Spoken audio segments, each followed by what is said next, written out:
In this segment, you'll see how to attach the tongue, flow control, and hitch bracket to your Agri-Fab drop spreader. Begin by first positioning the hopper assembly on its wheels as shown.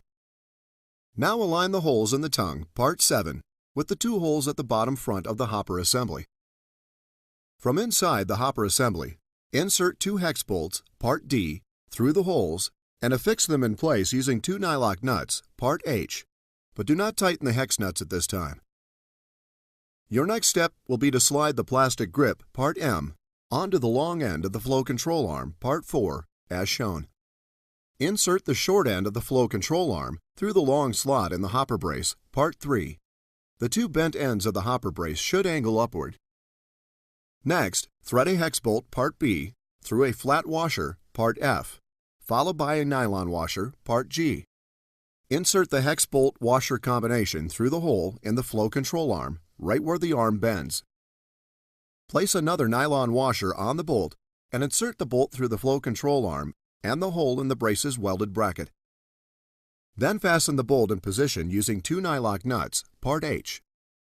Tighten the first nylock nut until there is noticeable resistance when moving the flow control arm.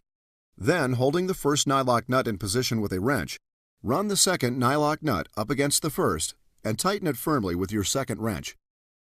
With both nuts in position, test the flow control arm to make sure that it can move smoothly without being loose or too tight.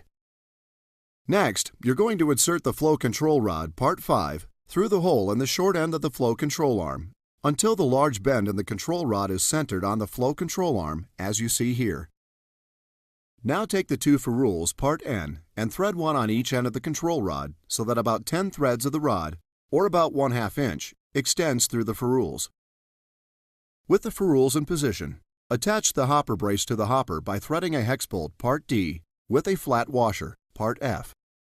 With the 2 mounting holes in the hopper aligned with the 2 mounting holes in the hopper brace, from inside the hopper, insert the hex bolt with the washer through the left mounting hole and affix it in place using a nylock nut, but do not tighten the nut at this time.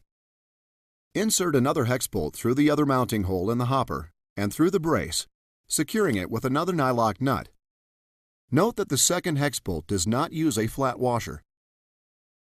Your next step will be to take the hitch bracket, part 8, and insert the end with the 2 holes in it through the small slot in the tongue. Align the hole in the hopper brace with the holes in the tongue and the hitch bracket and insert a hex bolt, part A. Secure the hex bolt with a nylock nut, part I. Now go back and tighten all the bolts assembled so far.